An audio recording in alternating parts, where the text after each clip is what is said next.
Hello students, myself Dr. Pallavi Rai Labhale and today I am going to teach you pharmacognosy BP405T.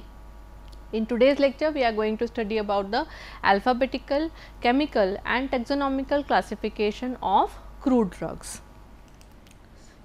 So, what is classification of crude drugs? Why is it required? If we look at the natural sources, then there are many natural drugs which are available. A person wants to do any kind of research or study, or even a physician wants to understand the use of these drugs, then it becomes very difficult to study each and every drug separately. So, the best way would be to classify these drugs into different categories. So, as we know that the natural sources of drugs are available from plants, microbes, animals and marine organisms, and if we want to classify them, then the basic things which we classification has to be very simple in nature. It has to be easy to use and it should be basically it should be free from any kind of confusion or ambiguities. So, that should be kept in mind while we perform this kind of classification. And as we know that these natural drugs, they are a wide they have a wide distribution. So, having a proper classification becomes very much, you can say, difficult, and each classification has certain merits as well as demerits. So, if we look at the classifications as per the syllabus provided, it has different types of classifications, starting from the alphabetical classification, which deals with the arrangement of drugs in the alphabetical order. Taxonomical classification, which has the classification based on the taxonomy of these crude drugs. Morphological classification, which is classification based on which morphological part we are talking of. The pharmacological classification is based on the use, the medicinal therapeutic application of these particular crude drugs. Based on that, when we are classifying, that is the pharmacological classification. Chemical classification is the classification when we classify the drugs based on their chemical structure. And then we have two more classifications which have been added in the past few years. One is the chemotaxonomical classification, where we have a combination of chemistry and taxonomy coming together and increasing, you can say, the clarity of classification based on both their chemistry as well as their taxonomy coming together makes we have more classifications, but in short it will become more focused. So, that is the benefit of chemotaxonomical classification. And lastly, we have the serotaxonomical classification, which is related to serology, which we will discuss in the further class. So, if we start with the alphabetical classification, it is one of the simplest classification, I would say, where we simply arrange the drugs based on their alphabetical order, okay, like A, B, C, D. You must have seen the pharmacopoeia, and if you see the pharmacopoeia, if you try to refer the pharmacopoeia, you will see that generally in pharmacopoeia the drugs are numbered alphabetically. If you want to search a drug by aspirin, you have to go in the A section. If you want to search a drug like say sulfonamide, so you have to go in the S section. So, you know that in which alphabetical order your drug will come. However, it is not very successful, we will see why, but let us see the example first. So, the examples for the alphabetical classification are Indian Pharmacopoeia, British Pharmacopoeia, British Herbal Pharmacopoeia, United States Pharmacopoeia as well as the National Formulary of United States. Then we have British Pharmacopoeial Codex and the European Pharmacopoeia. So, we have these different examples where all the drugs, they are arranged in an alphabetical order. So, if we look at the merits and demerits of alphabetical classification, the merits are that it is easy and quick to use. There is no repetition of entries and it is devoid of any confusion. You do not have any confusion. Then in this system, we can easily locate, trace and add a drug if we require. So, these are the merits. But if we look at the demerits, there is no relationship between the previous and the successive drugs, means they are randomly placed. We do not know about their pharmacology, we do not know about their morphology, we do not have any information. So, if we look at the example given here, you just have a look that from acacia, benzoin, cinchona, dill, ergot, fennel, gentian, hyoscyamus, ipecac, jalap, kurchi, licorice, mint, Nux vomica, opium, podophyllum, quassia, rauwolfia, serpentina, vasakha, wolfat, yellow beeswax, and last is the zeodary. So, these are different, I named from A to Z one example for each drug, and see, you can see that how it can be easily arranged. So, there is a easiness if we want to study or compile any data, but if we look at any study or research purpose, then this particular classification is more or less useless. Then if we talk about the taxonomical classification, in taxonomical classification, the main way or the format in which the classification is done is basically depending upon the general characters of the plant, the morphological character, the microscopic character, the chemical character, embryological character, serological character, and genetics. All these, when they fall together and they bring about a category, that is the taxonomical classification. So, as you know that we have specific taxonomical classification, like you must have studied about the plant kingdom and the animal kingdom, and then further in this plant and animal kingdom we have further segregations up till the genus and species. So, how is this categorization done?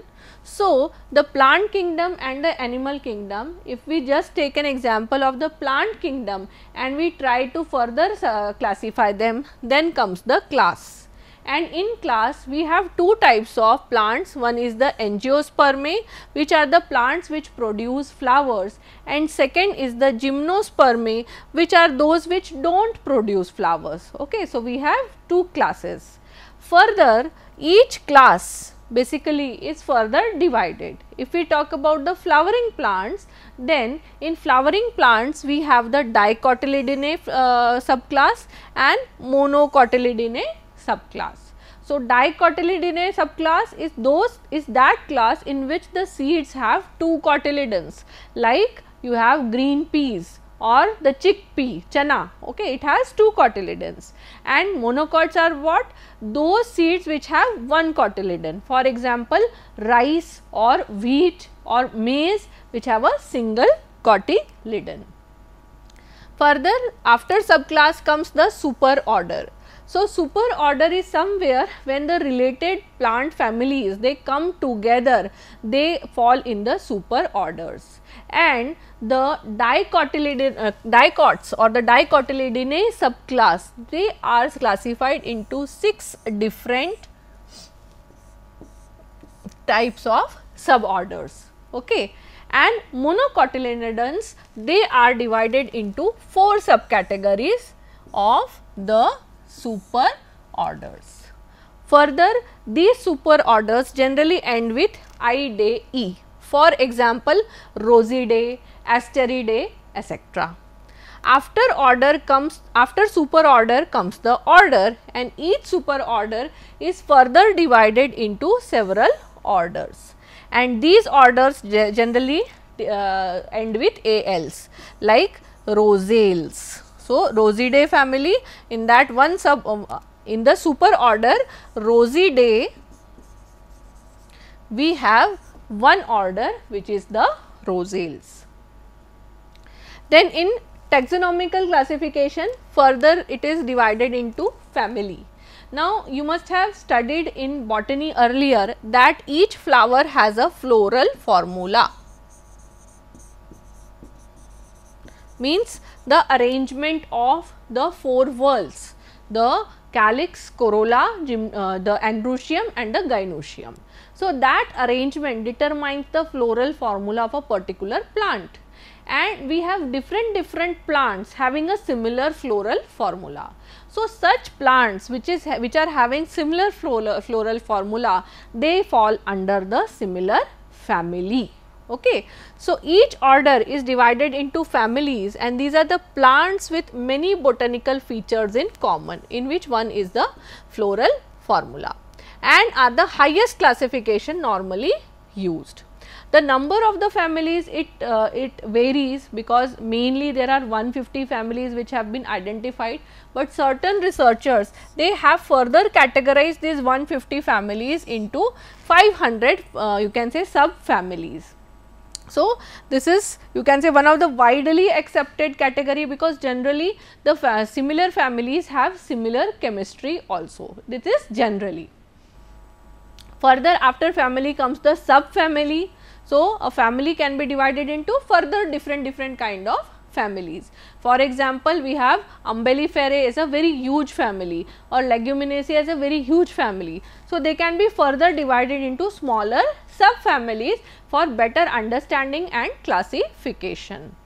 Then after family comes tribe and subtribe. So, what happens that as a family is very big or a subfamily is very big, further they are segregated depending upon the regions in which they are available. Some drugs are available in tropical region, some drugs are available in temperate region. Okay. So, depending upon that, we can divide them into tribe and subtribe.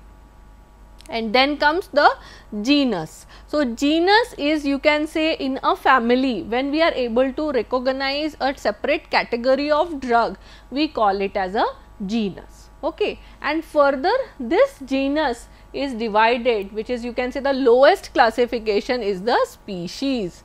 This is an individual plant itself. For example, if I talk about Vinca rosea, this is Sadabahar, name for Sadabahar. So, Vinca is the genus and Sadabahar is the species. Okay. So, Vinca rosea will always be same, it will always be same, it is an individual plant. Okay. If I give another example like aloe, aloe is named as aloe vera, or if I take another example of aloe ferox. Okay. So, aloe is the same, means the genus is the same, but the species is varying. So, this variation is why, because it is an individual category of plant. Further, sometimes what happens, you must have seen that a plant growing in North India or a plant growing in a South India, same genus, same species, there are minor variations. Okay. So, we call them the variety. Okay, they are named as variety. Even if you go to a plant nursery, you will see that for the same species, you have different varieties which are present. Then we have different forms also. Form means, like for example, if we talk about Vinca only, Sadabahar, if you see the flower of Sadabahar, you will see that it is white colored, it is pink colored, it is magenta colored. Okay. So, it is the same Vinca rosea only, but the form is different, we have different colors in that. And then we have certain cultivars. When we are doing any kind of hybridization of plants, or in our garden if we are doing certain experimentations. So, the genus and the species are generally the same, but a new cultivar develops either naturally or intentionally, and that falls under the category of cultivar. So, all these examples from kingdom to class to superorder to family to genus to species to variety to form and cultivar, these fall under the taxonomical classification. And the merit for taxonomical classification is that it is helpful for studying evolutionary developments, how these plants have evolved. But the demerit is that nowhere we are correlating the chemical constituents or the pharmacological effects of these drugs with our plant. Next classification is the morphological classification of these crude drugs. So, generally what happens is that when we see a plant, depending upon which part it is, we studied that plant, and after that we decide that yes, in this plant the leaf is as a active drug, source of drug. So, we will just study the leaf.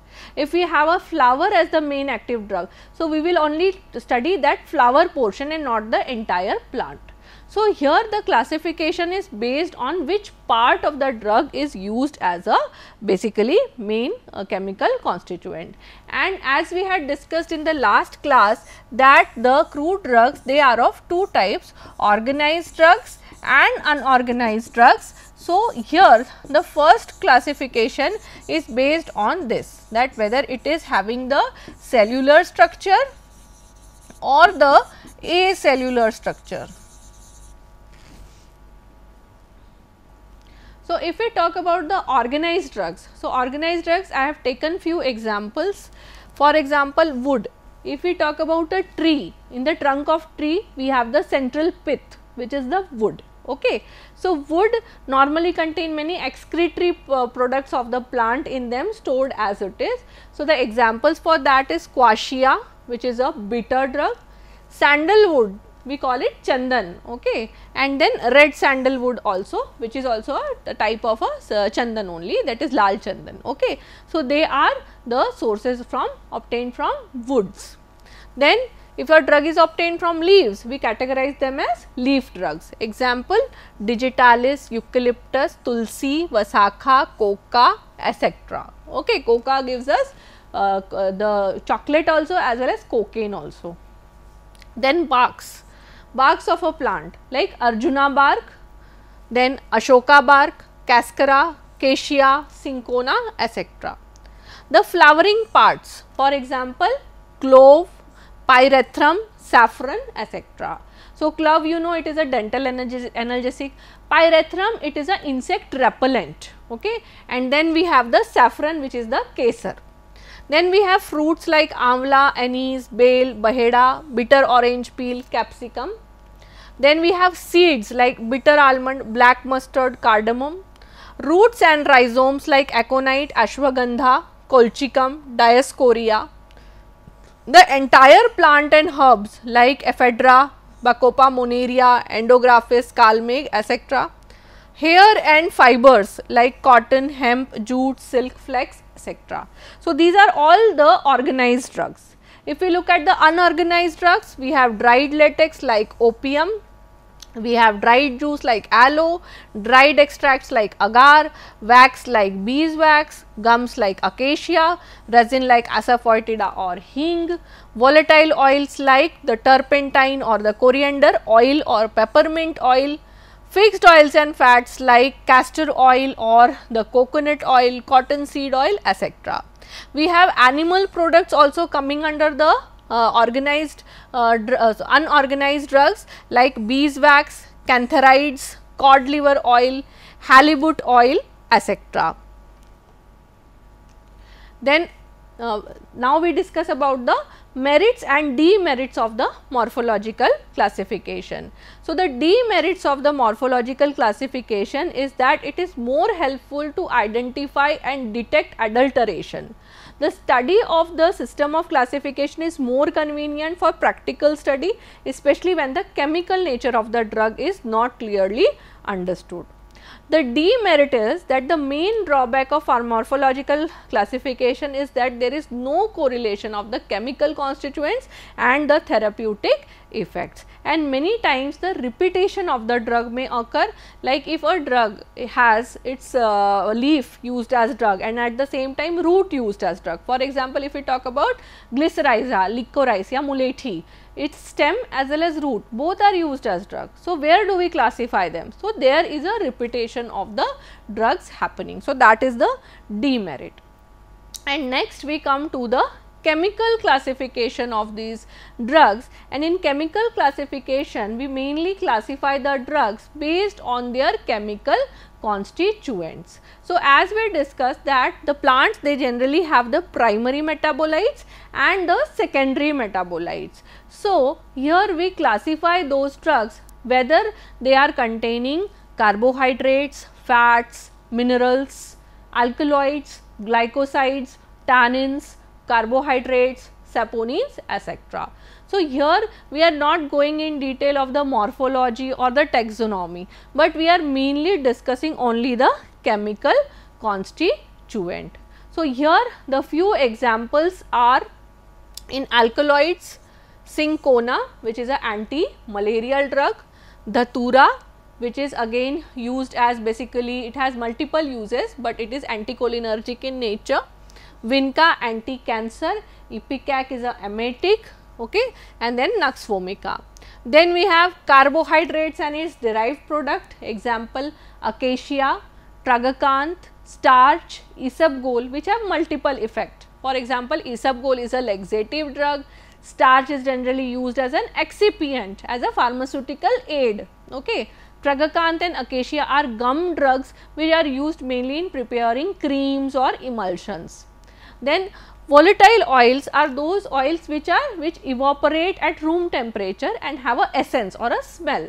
So, the example is clove oil, coriander oil, fennel oil, cinnamon oil, cumin oil, or all the perfumeries, for example, rosemary, lavender, all these have certain, you can say, volatile oils which are present. They have their essence as well as their pharmacological effects as well. Then we have the resin and the resin combinations, for example, benzoin, balsam of Tolu, balsam of Peru, which are, you can say, secondary metabolites which are used mainly as a flavoring agent, as well as they have certain expectorant effect on the respiratory tract also. Then we have the tannins, which are examples are catechu and tea. Catechu is katha, okay. So, katha, tea, they are used as tannins. Enzymes, for example, papain, casein and trypsin. Lipids like beeswax, kokum butter and lanolin. So, these are some of the examples of different chemical categories which can be used as the formulations.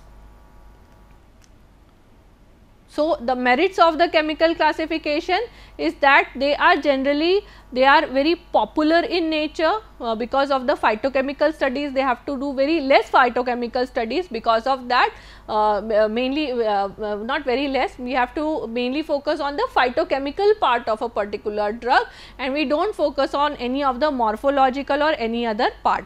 While the demerit is that there may be ambiguity may arise when a particular drug possesses a number of compounds belonging to different group of compounds. So, in a drug, if we talk about tea has the tannins also and alkaloids also. So, where do we categorize tea, whether in alkaloid or in tannin? So, there the confusion may arise. So, here in this lecture we have mainly discussed different types of classifications. For example, we discussed about the alphabetical classification, then we discussed the morphological classification, then we discussed the taxonomical classification and the chemical classification. So, depending upon which classification will be better, we can choose any of those categories and study. Classification normally helps a researcher or a pharmacognosist to understand that which will be a, you can say, better drug of choice for them. They should know the chemistry, the taxonomy, the morphology, as well as the basic other things about the drug. For example, if we talk about the alphabetical classification, so when a researcher thinks of doing research on any drug, he should know the name. And if we talk about name, he may know the local name or the Hindi name or the English common name, but he may not know the biological name. So, in order to search the biological name, he may have to have a proper you can say reference, and that reference is generally provided through this alphabetical classification. Once he knows the alphabetical classification, he has to find out that which type of drug is used, whether it is a which part of the leaf is which part of the drug is to be used as a drug. So, he should know the morphological classification. Once he knows the morphological classification, he has to identify the particular species which will be used for his research work. So, he uses the taxonomical classification, and lastly he should know the phytochemistry of that plant, and for that he does the chemical classification. So, In short, by using all these classifications, we can reach to a point where we have a clear information about that particular drug, that how we can study this drug. In the next class, we will be going through the pharmacological classification, serotaxonomical and chemotaxonomical classification, which will add further information regarding this topic of classification of crude drugs. So, with this we end this lecture. Thank you very much.